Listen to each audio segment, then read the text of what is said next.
Now we'll take on to exception handling.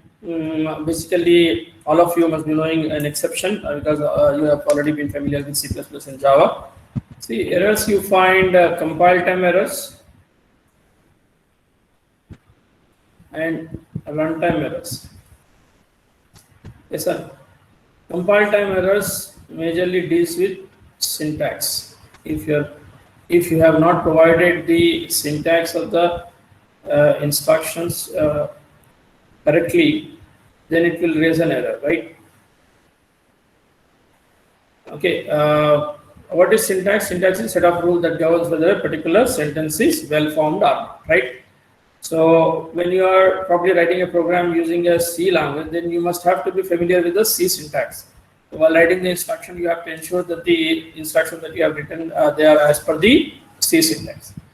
But then again, you may find there could be another type of error is runtime error, right? So these runtime errors may happen because of various reasons. One reason is because of your, let us say, system is shut down suddenly. Okay, power is off. You're connected to UPS is off, or your internet is off, or let us say your server is down, or your system is out of memory, your stack is out of memory. Okay, the registers which probably equips with the operands on which the operation basically takes place, right? So they are out of memory or overflow, register overflow. So register overflow, stack overflow, system overflow, or because of these errors as well, you may find your system or you are unable to execute, right? So those errors, I say system errors. Okay, system errors such as power off, or stack full and register full. Okay, like that. Because of for these system errors, you can't do anything because it's not in your hand. What you have to do, you have to simply switch off the system and then again resume it, rather, right?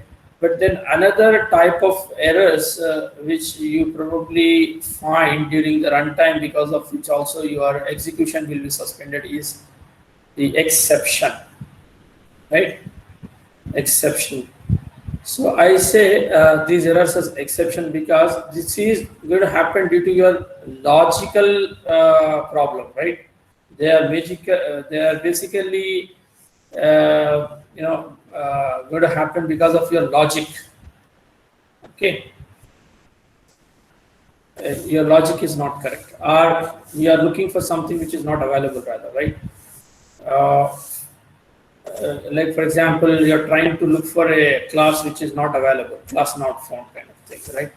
You're trying to look for a URL and URL is not available, kind of thing, right? You're trying to perform some arithmetic operations, okay, and where the operation is not properly taken care. For example, you're trying to perform division by 0. You know that division by 0 is infinite, right? And if you give divisor value 0, what happens? It simply suspend the execution because it does not know what to do. So it simply halts the execution, rather, right? Or if you are trying to access an array element by giving the out of bound array index out of bound, giving the index value more than the size. For example, you have declared the array size as 10, and in Java you know that the index starts from 0, so then the last element index will be 9, but you are trying to access with the index value 11, which is not available, right? Then what happens? It simply halts, right? So it is because of some logical problem, or due to some of these kind of issues, arithmetic exceptions, or class not found, file not found, malform URL, URL not found, or many of such kind of issues probably. When result also your system gets halted, okay, and you cannot be executed further. Okay, you are suspended from execution. So in this scenario, as I said that you can't do anything, you have to simply shut down the system and resume it back, because it is not in your hand. But these are there in your hand, right? These are there in your hand. So despite these exceptions have been raised, you can rather make the system to go ahead for the subsequent instruction execution, at least by skipping the instruction which causes this exception. The instruction which causes the exception, instruction causes the exception, you can skip it, right? You can skip it and then go for the subsequent at least, right? But otherwise what happens, you do not have the proper handling mechanism of this exception. When an instruction who causes an exception, the instruction who causes an exception will suspend the execution, right? Will suspend the execution. When it suspends the execution, then your system gets halted. Fine, you can't move further, rather, right? So in such situations, by properly handling these exceptions, you can allow the system to at least go ahead with the subsequent instruction execution by skipping the instruction which causes the exception. So this kind of feature has been added basically from object-oriented programming system only. Fine. Actually, when you go to internet, what happens in internet? See, they are going to be run during the runtime. The program is going to be executed, from some server. There is some server wherein you must be having, your program get executed. When you probably request to a server, that program get executed on some server.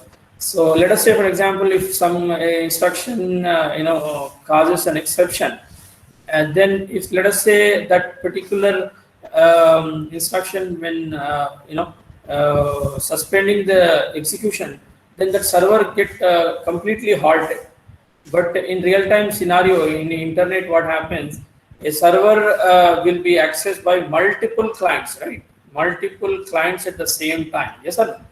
You have multiple clients accessing across the world the same server, like Google server. You have all these internet servers. You can see they are all being accessed by multiple clients at the same time across the globe. If some client has done a mistake by providing divisor value 0, let us say, where for his execution, for his program execution, that instruction has raised an exception, then eventually if the entire system get halted, then the other clients who may also be accessing that server for different with different programs also get stopped from being executed, rather, right? So in order to make the server to be functional, even in case of error has been raised by a particular client, what you can do is you should allow the subsequent instruction execution of that respective client as well by skipping that instruction which causes the exception.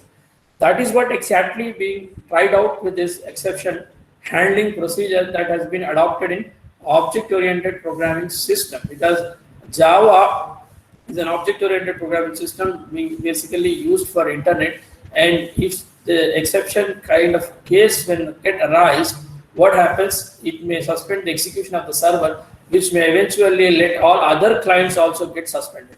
In order to overcome from this particular situation, what the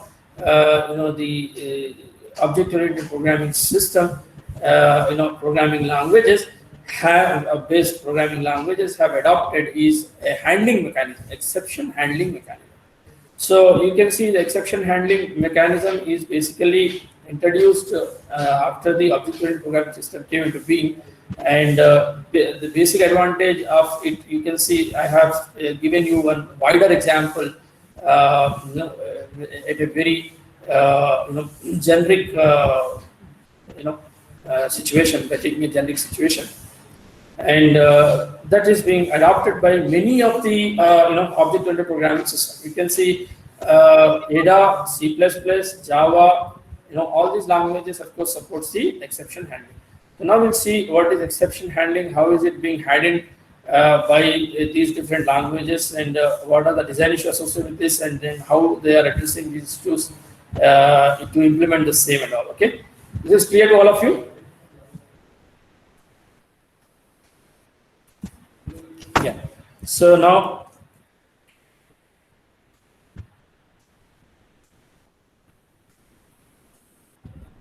in a language without exception handling, when an exception occurs, control goes to the operating system where a message is displayed and the program is terminated. Program gets terminated, right? Which eventually makes the system also sometimes gets suspended from being executed, right? In a language with exception handling, programs are allowed to trap some exceptions, thereby providing the possibility of fixing the problem and continuing.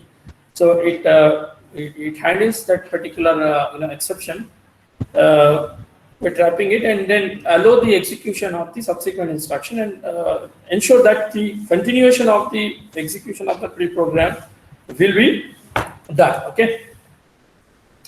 Basic concepts behind here. Before going, we need to keep in view are many languages allow, of course, programs to trap input-output errors, including EOF, end of file character. For example, when you work with files, you must have seen there is end of file character, which being taken care by, sometimes if you don't keep that character, being taken care by the language designers. Right? When you write some characters into a file, and once you close it, before closing, it will add the end of file character by appending to the last character of the file, which you have rather written into it. Okay, so these kind of things are being taken care by the language designer also implicitly. Giving an example, but then at a large level, right? If you have, as I said, some of the various reasons for which if such kind of things going to happen, because users are here when it comes to internet are wider, and users are not required to be from the programming background, and they may not be knowing the complete instructions while they're executing the program. Because in internet, the end users, they may not have the domain knowledge rather, right? So the kind of input values that they have to give, they probably may not be knowing, so they may do some kind of mistake. In such kind of scenarios, these exceptions will be very much handy, and then allow the execution at any cost, and ensure the users to complete his tasks, even if such kind of mistakes are being done by the user from his side. Okay. An exception is any unusual event, either erroneous or not. It could be generally sometimes deliberately done or mistakenly done, right? Detectable by either hardware or software that may require special processing. The special processing that may be required after detection of an exception is called the exception handling. So detecting that exception and then trying to handle that is what is said with the exception handling. So the exception handling code unit is called an exception handler. Okay. Exception handling alternatives. If you see, an exception is raised when its associated event occurs. Okay. The exception is going to be raised, right? And that will be that has to be taken care by the handler. Like in C++, you have a catch block, right? Or in Java as well, you have a catch block kind of thing, right? Or in Ada, you have handler. A language that does not have exception handling capabilities can still define, detect, raise, and handle exceptions. User-defined and software detected, right?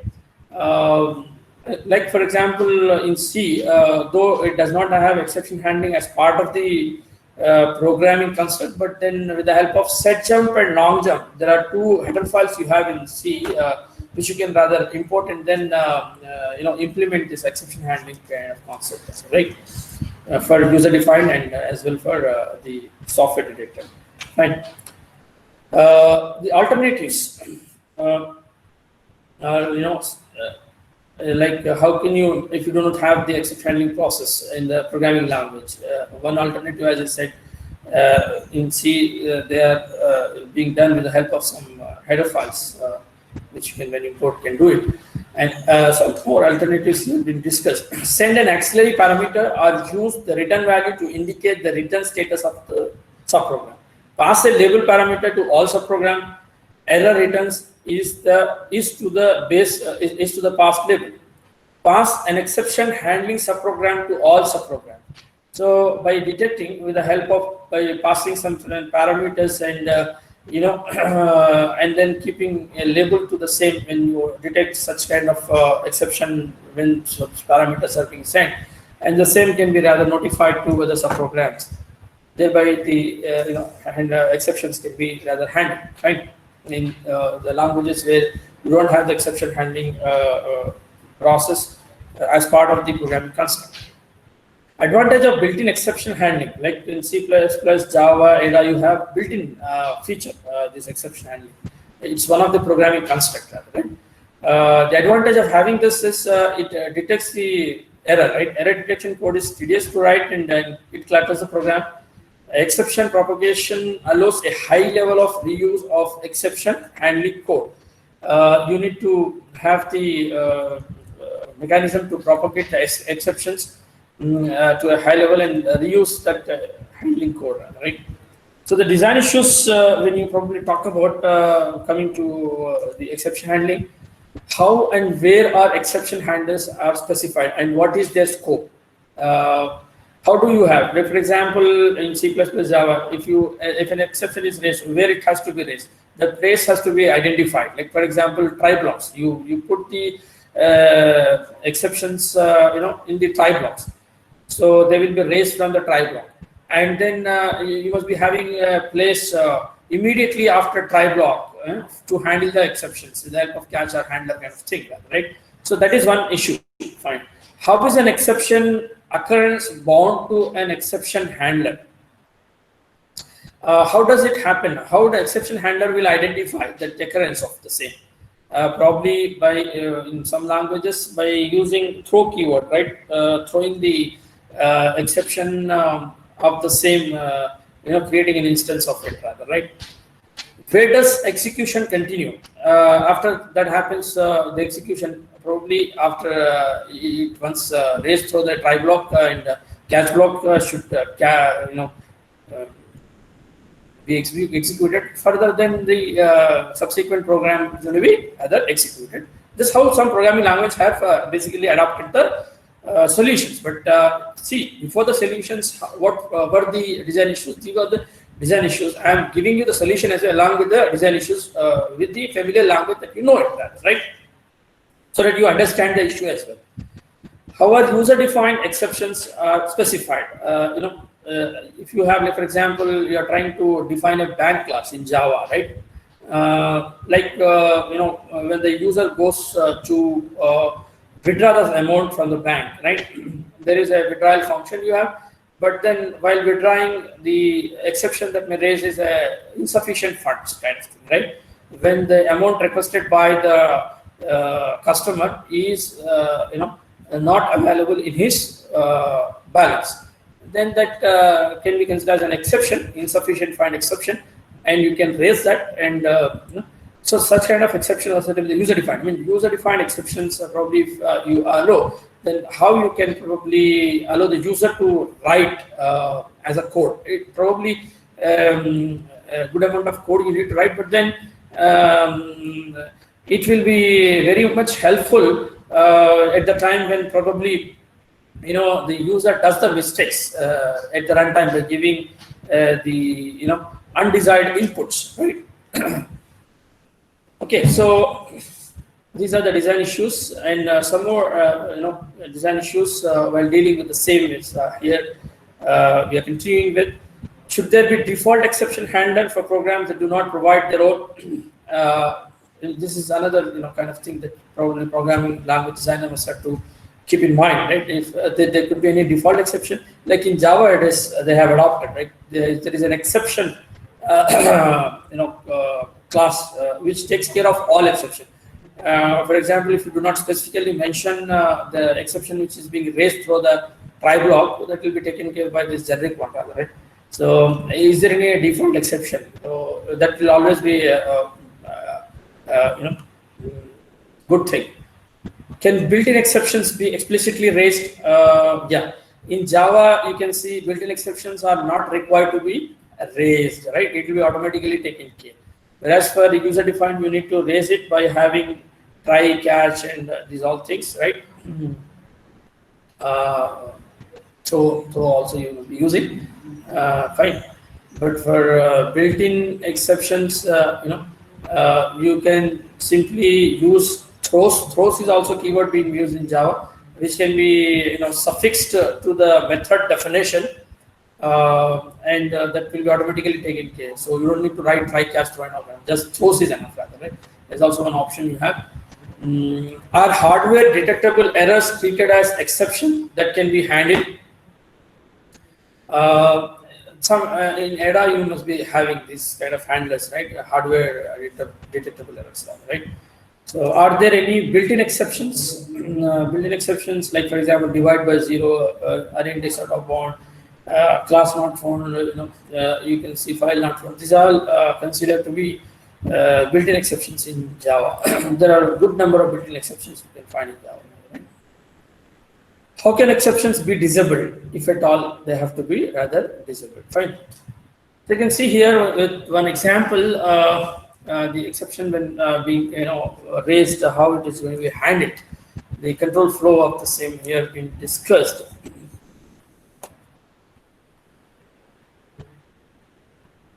So when an exception is raised, this is your code, you are executing some code here, and when you are executing some statement here, what happened? An exception is raised. So this particular statement is causing an exception, right? Which further causes the suspension of the execution, right? So, but then if you have proper handling mechanism, you can continue the subsequent instructions by handling that exception properly, right? So here, when that exception is raised, you have exception handlers here separately written. So that exception is going to be checked whether that exception is belonging to this exception. Like multiple catch blocks are allowed for a single try block in Java. When you have multiple exceptions and you do not know which exception is raised, you will have all such catch blocks written. But while writing, you need to see that they have to be written in, based on some priority. Priority is set to all the exceptions. Higher priority one should be written at the bottom, and lower priority should be at the upper side or the immediately after try block, right? That's how you follow some kind of procedure or rule. This all comes under language designer when probably writing or implementing the particular programming construct to fix that respective issue. Fine. How he is taking care of the same is what the user also must have to know, so that when user knows that how programming language designer have fixed that solution by adopting what kind of mechanism, and then probably you must be able to use it in a more effective way. Right? So when an exception is raised here, what happens is if you have some different exception handlers written, then it's going to check what exception. If that exception belongs to this particular one, then here it's going to be handled, right? Once it was been handled, then handling generally is nothing but by raising some statement to the user. You do it saying that this particular exception is raised, and don't give this kind of inputs, which may probably suspend your execution, or follow this kind of instructions. You guide something to the user in order to rather overcome or having been repeated such kind of mistakes from doing that, right? You do that such kind of things, or you have such kind of code inside these exception handlers. So when an exception is raised, first you check whether it belongs to this. If not, then it goes this, and then it goes this. If say it is belong to this particular exception, then you are executing this handler, and then get back to again your normal execution, right? If it does not belong to this, then it comes here. Then after doing this, then it again goes to go for the next instruction execution, like that, right? So similarly, when it does not belong to this and it belongs to this, then after finishing then probably it goes like this. So you can see the order is mentioned like this. The lower priority will be the first one and the higher priority at the bottom. You can see if that is identified at the end, then probably you can see the execution again starts from here, right? So that's how basically this is what the control flow, which is basically given in more generic form. So the language designer, when they try to adopt the solution for their language, they have to implement this for the same. In what way they do implement, by adopting what kind of supplementary things that they need, they take it and then probably they implement it, right? Exception handling in ADA. An exception handler in ADA can occur in either a subprogram body or a package body, a task or a block, right?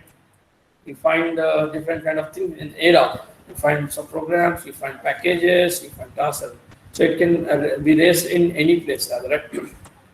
Because exception handlers are usually local to the code in which the exceptions can be raised. They do not have the parameters in ADA. ADA exception handler. Taking one example of ADA, we can probably try to understand how the exception handling mechanism is being implemented in ADA. This is the handler form. Then exception choice belongs to this exception. You execute some statements. So exception choice from, you will be having different exceptions. If you do not have, you say it is others. Right? If it is not detected among the handlers that you have mentioned, then it will go to others. Like in Java, we have exception class is the higher, the super class is available in throwable package actually, right? So when a particular exception being raised is not available in any of the catch block after you write the try, then the exception catch block, if you have, that will be taken care. So very similar to that, others, here it works rather, right? Handlers are placed at the end of the block or unit in which they occur. Basically, these handlers, very similar to catch blocks, you can say, right? They are placed at the end of the block in which that exceptions are rather raised, okay?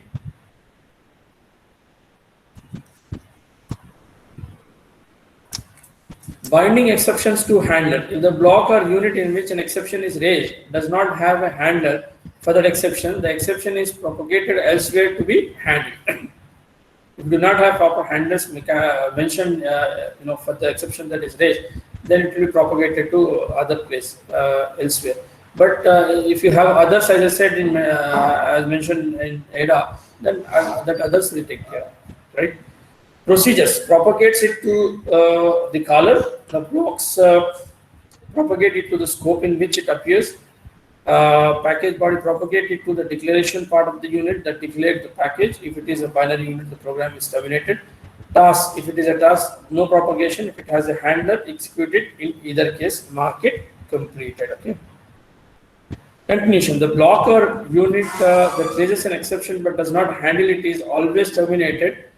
Also, any block or unit to which it is propagated that does not handle it.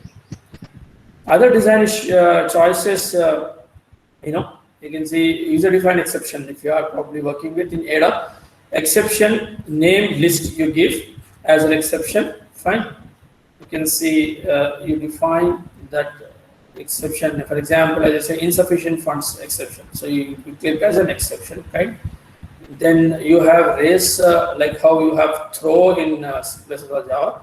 So raise that exception name that which you have given rather, right? Then immediately after that you will have a handler who is going to handle it. The exception name is not required if it is in a handler, if it is there in a handler. In this case, it propagates the same exception. Exception condition can be disabled with pragma suppress exception list. Okay.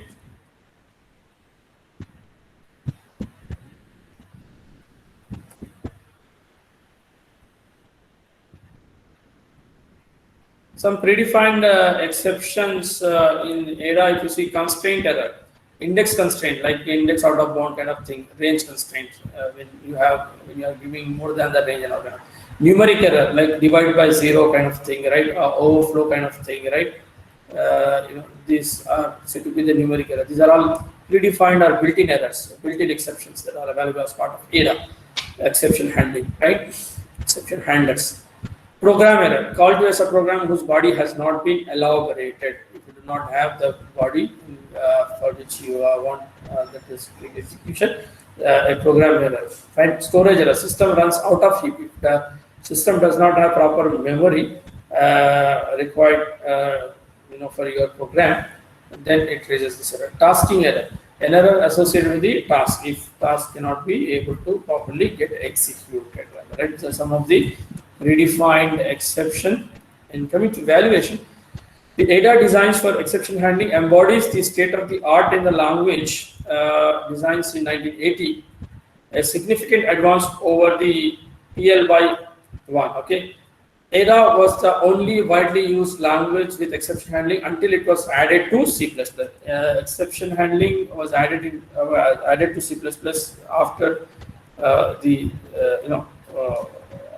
it was available with ADA. With ADA, it was added in 1980 itself.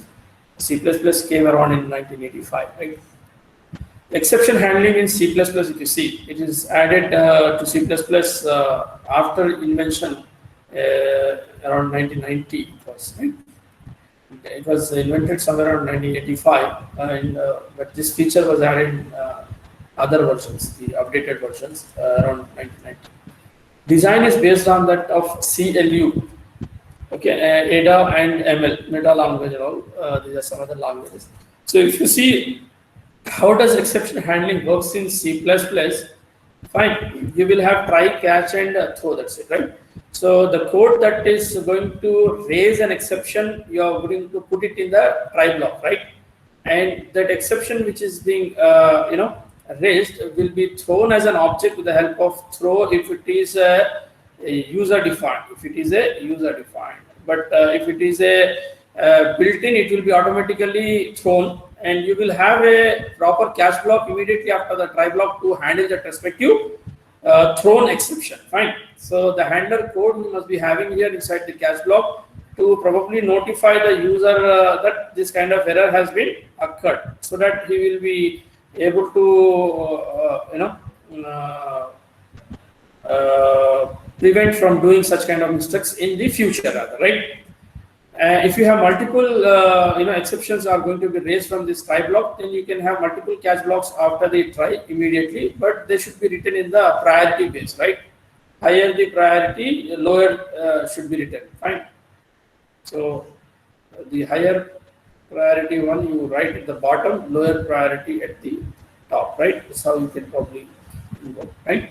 This is how you implement exception handling mechanism in C++, and similar mechanism is followed in Java as well. So the catch function, what catch function does, basically catch is the name of all handlers. It is an overloaded name, so the formal parameters of each must be unique. The parameter of catch is going to be different. If you have multiple exceptions are going to be raised, you have, let us say, arithmetic exception, you have class not found.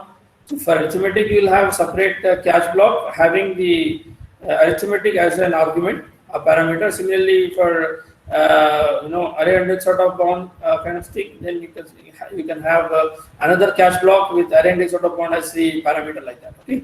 So you can have multiple catch blocks, but ensure that the parameter must have the different kind of name. Same name with multiple catch blocks, not suggested, rather, right? The formal parameters need not have a variable. Fine. The formal parameter that you give inside the catch block, it can be just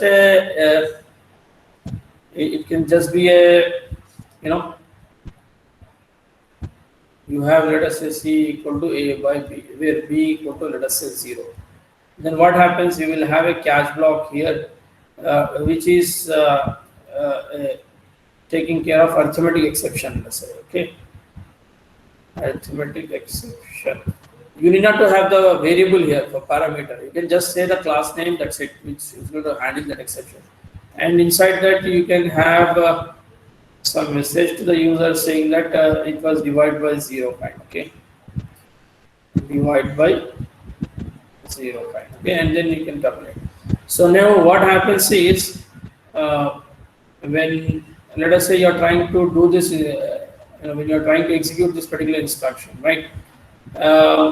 B value is 0, so it raises an exception, that is a divide by 0. So what happens, it creates an instance of arithmetic exception and throws it. Then you will have a catch block. It will look for a catch block immediately after try block, which will have that respective object root from the try block. Then it automatically, when get matches, enters into that respective catch block and then execute if there is some code to handle the same. And then it can further execute the subsequent instruction in a normal fashion, right? The continuation is going to happen, right? This is how you're going to implement it in C++ or Java, right? But if you have user-defined exception, right? You have user-defined exception, then like for example, insufficient funds exception, as I said, right? So for that, you need to have, let us see, the balance amount is less than the amount you requested for, right? Then you have to create an object of the insufficient fund, and then you have to throw it, right? Insufficient funds exception. You will create an object and you throw it explicitly. Then you will have a catch block which will have a save as a parameter, but insufficient funds exception. Got it? So parameter variable is not required anyway. You can have some statement to be displayed to the user saying that insufficient funds, right?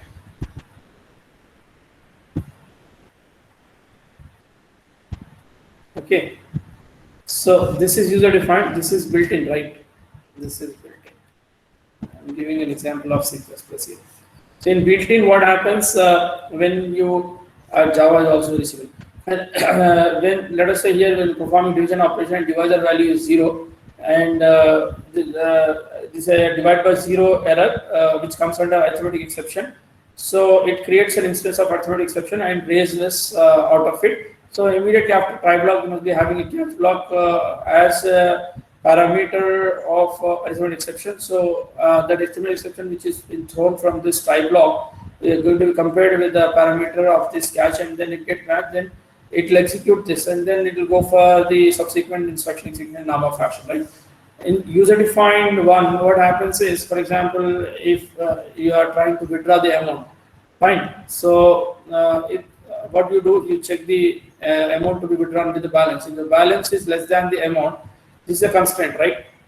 If the balance is less than the amount, then you need to explicitly create insufficient funds exception and throw it.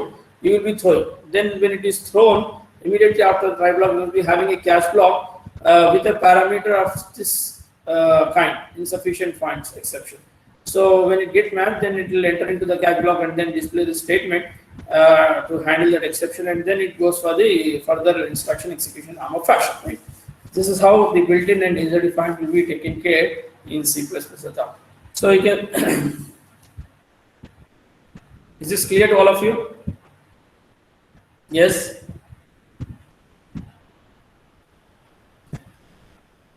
Oh, fine. So catch is the name of the handler. It is an ordered name, so the formal parameter of which must be unique. If you have multiple, exceptions are being raised to that trade block, as I said, you can have multiple catch blocks with a different parameter. Parameter variable is not required, right? The formal parameter need not have a variable. It can be simply type name to distinguish the handler. It is in the form of other, right?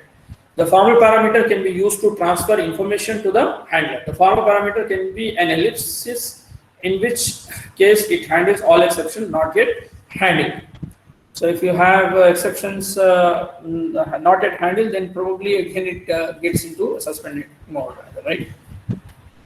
Throwing exceptions. Exceptions are all raised explicitly by the statement throw. So throw is the keyword which is being used to throw that respective exception. So the expression is nothing but the exception which is been raised. After having been raised, a constructor of the same or an instance of the same is going to be created and then thrown.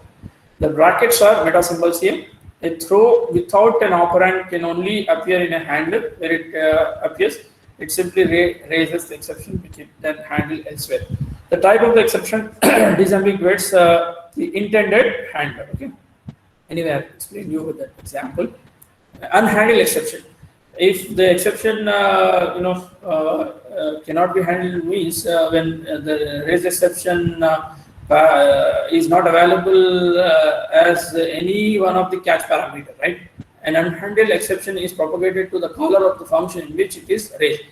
This propagation continues to the main function. If no handler is found, if there are no proper catch blocks having that exception as a parameter, then it means there are no handlers you have. There are no proper catch blocks who can handle that respective exception. In that case, what happens? This propagation, the control will be propagated to main function. So, if no handler is found, then probably what happens? The program gets terminated, obviously, right? The program gets terminated.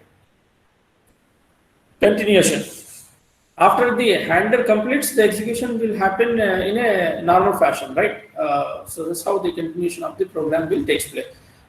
This is the main reason for which, of course, we want the exception handlers rather to be adopted for object-oriented program or any other programming language rather, right? Basically, when you come for real-time scenario, in real-time scenario where the programs are going to run from some kind of server which is being controlled from some remote location, and even sometimes people are not going to handle it or not going to present in that scenario. If some kind of exception raised and because of which that entire server get down and will be unable to provide the services to other users, then what happens? Your functioning will be almost stopped. So in such scenarios, as I said, exception handling will play a major role. Okay. Other design choices, all exceptions are user defined. Exceptions are neither specified nor declared. Functions like basically in C++, these all being taken care in different fashion. Functions can list the exceptions they may raise. Without a specification, a function can raise any exception. The throw clause is going to be used, right? When you are probably raising some exception, it's going to be raised through the throw keyword rather, right? So in C++, you can see even user-defined exceptions are also being thrown by creating an instance of the same, right? For which you must be having a container class. Class within a class is said to be the container class or nested class, right? That is how it's going to be done in C++, if you can see. Fine. Evaluation. It is odd that exceptions are not named and that hardware and system software detectable exceptions cannot be handled. Binding exceptions to handlers through the type of parameters certainly does not promote readability. Now coming to how the exceptions are going to handle in Java, it's completely based on that of C++ because the example which I have mentioned is much similar to that of Java here, but more in line with OOP philosophy. All exceptions are objects of classes that are descendants of the throwable class. There is a superclass called throwable. So all the exceptions are coming from the throwable. So all are descendants of this throwable. Classes of exception. The Java library includes two subclasses: throwable.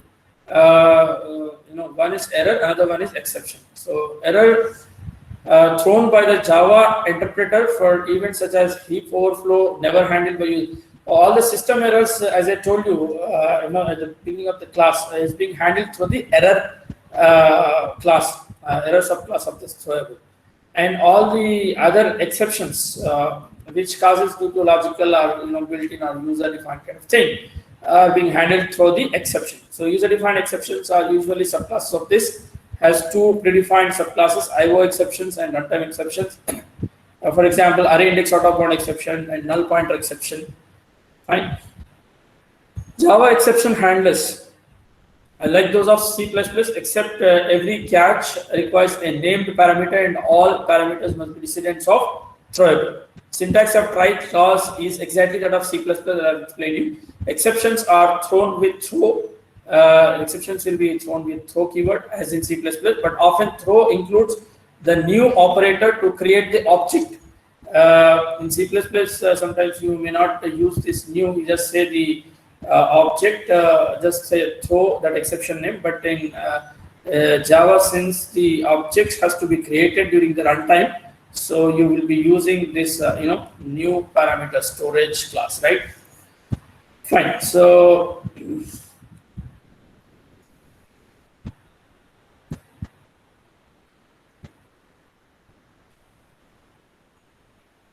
binding exceptions to handlers. Binding an exception to a handler is simpler in Java than in C++. An exception is bound to the first handler with a parameter as the same class as the thrown object or an ancestor of it.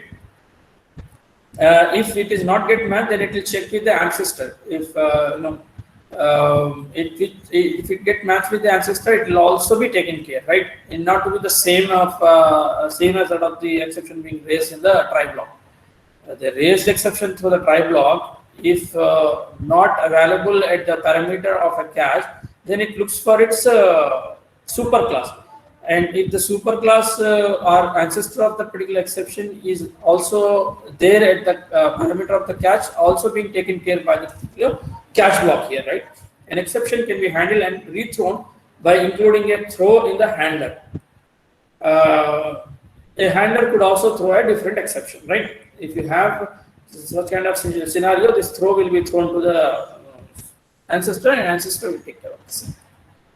Continuation. Continuation of the program after the exceptions are being properly handled. How is it going to happen in Java? If you see, if no handler is found in the try construct, fine. If there are no proper cache blocks are available, right? As I said, there can be a one ancestor class of the all exception is the exception class. So if you do not know what kind of exception is going to be raised from the try block, you can have one cache block with exception as a parameter. So irrespective of the exception being raised through the try block, this exception parameter, the catch will take care. But still, if you do not have a catch with exception as a parameter, then what happens? If no handler is found in the try construct, the search is continued in the nearest closing try construct itself. If there are any other try construct, then it will look for these exceptions to be rather handled at other try blocks. You can have multiple try blocks also, no? Any number of try and cache blocks you can write it rather, right? Try within a try is also possible in Java. You have listing of try also possible, right? If no handler is found in the method, then the exception is propagated to the method scalar. If no handler is found all the way, then it goes to the main. Then the program is get terminated. As like how does it happen in the ADA? To ensure that all exceptions are caught, a handler can be included in any try construct that catches all exceptions, right? Simply use an exception class parameter. So as I said, the simple solution for all such kind of problems from being handled, you can simply have an exception, exception class parameter for one of the cache block, which is written at the bottom, right? If none of the exceptions, none of the cache blocks could handle that exception which is being raised, so that any of the try block, then the cache which is written at the bottom at the end with this exception will take care of the same, right? Of course, it must be the last you can see in the try construct. It must be last. So this is the superclass of the ancestor, which will take care of all such kind of exception. Basically, we do practice using this exception at the end for exception handling when you have single try or multiple try or nested try also. To be safe sided rather, right? To be safe sided, you can have one cache block at the bottom with the exception. So if exceptions which have been raised through the try block will not be identified or cannot be known to you or cannot be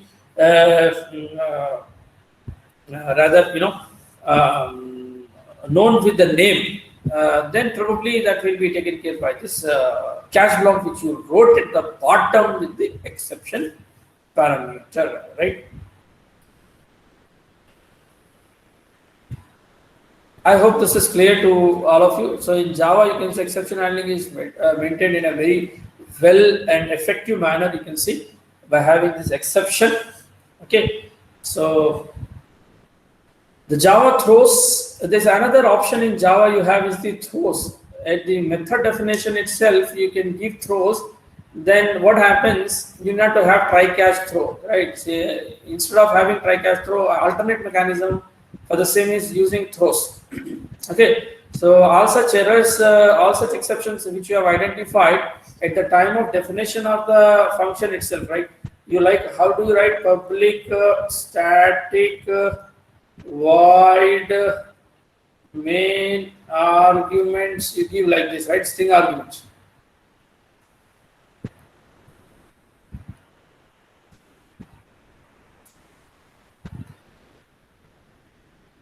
String arguments. Now let us think that this particular main in which you must be writing some code, you know that there are certain things that you do because of which some kind of exceptions may be raised. Like you may know that some IO exception may be raised. So you just say IO exception throws IO exception, comma, arithmetic exceptions. If you, let us say, have some what do you call, okay, divide by zero kind of error. What all exceptions you may know that this particular code which you are writing inside this particular method may raise, you can just give at the method definition saying that throws space all such exceptions separated with a comma. Then what happens, you can simply have that particular code which may raise an exception. Automatically this will take care of the same, right?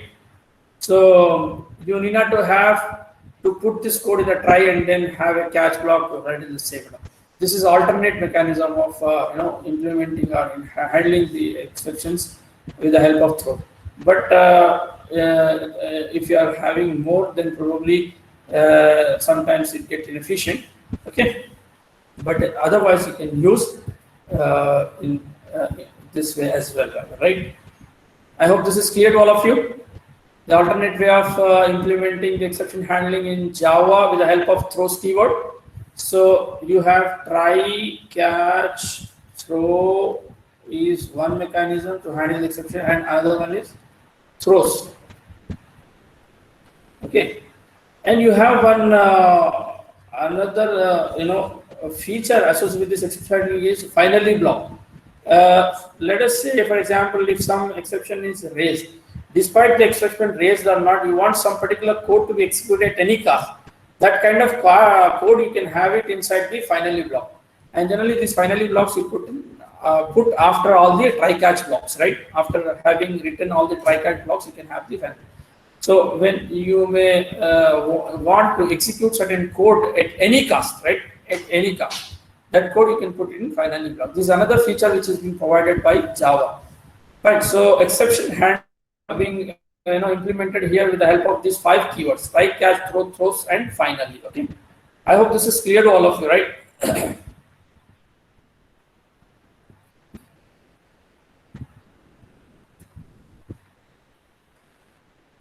Exceptions of class error and runtime exceptions, and all of the decisions are called unchecked exceptions. All of the exceptions are called checked exceptions. Checked exception that may be thrown by a method must be either listed the throws class or handled in the method. Either it has to be thrown using throws, or it must have to be rather handled. If none of them get done, then probably that will be propagated to main, and then program execution will be suspended from happening, rather, right? Other design issues: a method cannot declare more exceptions in its throws. There is a limitation at throws, rather, right? As I said, throws is very good because when you know that a certain method having a code of raising certain exceptions, and you have identified all such exceptions, you can just mention all such exceptions at the method definition, suffix to throws, separating it with a comma. But then you cannot have more if you have, rather, right?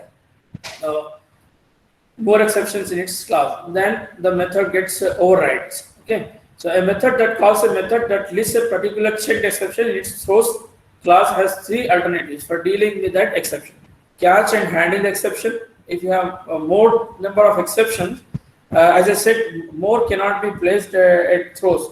So you can mention few, and then the remaining you can probably implement it with the help of, again, try catch throw inside your method, right? Catch and handle the exception, catch the exception and throws an exception that is listed in its own throws class, right?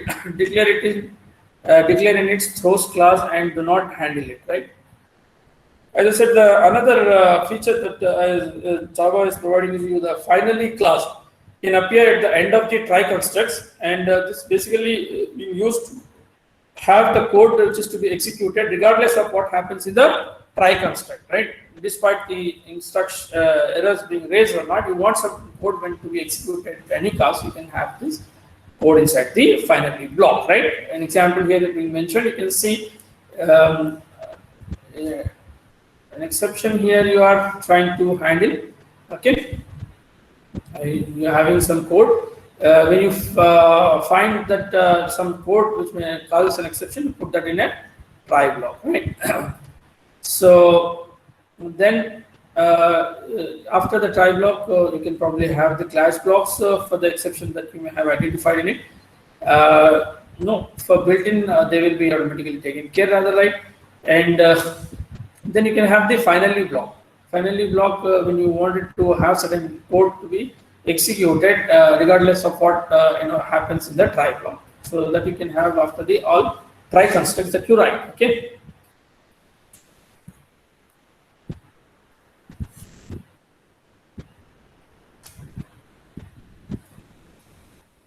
Okay, so assertions are the conditions or constraints that you probably have before or after. Here, if you can see, statements in the program declaring a Boolean expression regarding the current state of the computation. When evaluated to true, nothing happens. When evaluated to false, an assertion error. Exception is thrown. Can be disabled during runtime without program modification and compilation. Two forms of assertion is assert condition and expression. When you have the condition is raised, then nothing will happen. If you want something to happen, then you can have an expression after that, right? There are two ways in which you can have the assertions. Another way of implementing the exception. Evaluation, coming to evaluation, the types of exceptions makes more sense than in the case of C++. You can see Java is effectively implementing it, right? Giving different alternatives of having the same exception handling mechanism to Java implement. The throws class is better than that of C++, you can see, right? Throw that you have in C++. And the finally class is often very useful. The Java interpreter throws a variety of exceptions that can be handled by user program. It, there are a lot of built-in exceptions in Java you have, and then it gives you a provision to have your own kind of exception as well. Fine, this is all about the exception handling which I wanted to discuss. We have discussed here how what is an exception basically. Exception is an error caused during the runtime due to some logical error or due to